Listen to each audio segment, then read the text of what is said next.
Hi మిత్రన్స్, అందరికీ నమస్కారం. శివాజీ అన్నగారు మాటలు ఉన్నారు కదా, ఈ మ్యాటర్పై 100కి 100% శివాజీ అన్నగారిదే తప్పు.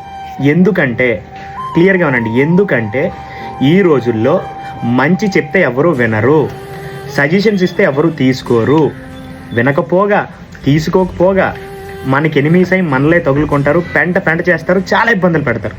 దానికి బెస్ట్ ఎగ్జాంపుల్ మన శివాజీ అన్నగారు. ఆయన మాట్లాడిన దాంట్లో కాంటెక్స్ట్ ఏంటి, హీరోయిన్స్ గురించి ఆయన చెప్పారు, మంచి బట్టలు వేసుకుంటామ్మా అని చెప్పి.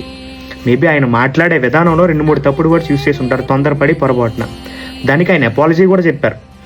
ఇన్ కేస్ ఎవరైనా సరే తప్పు చేస్తే దానికి అపాలజీ చెప్తే దాన్ని we should accept that. But accept చేయకపోగా ఉమెన్ కమిషన్కి ఇన్ఫార్మ్ చేసి నోటీసులు పంపించి పెద్ద కాంట్రవర్సీ చేసి కేసులు గొడవలు ఆయన చాలా ఇబ్బంది పెడుతున్నారు. ఈరోజు ఆయన దండోరని ఒక సినిమా చేశారు, ఆ సినిమా ఎక్కడికి వెళ్ళిపోయింది, ఈయన చేసిన మాటలు కాంట్రవర్సీ అయితే పెంట అయిపోతుంది. సో మై డియర్ మిత్రన్స్, నేను మీకు ఏం చెప్తున్నానంటే, ఎవరికి మంచిగా ఉండండి అని చెప్పకండి, సజెషన్లు ఇవ్వకండి.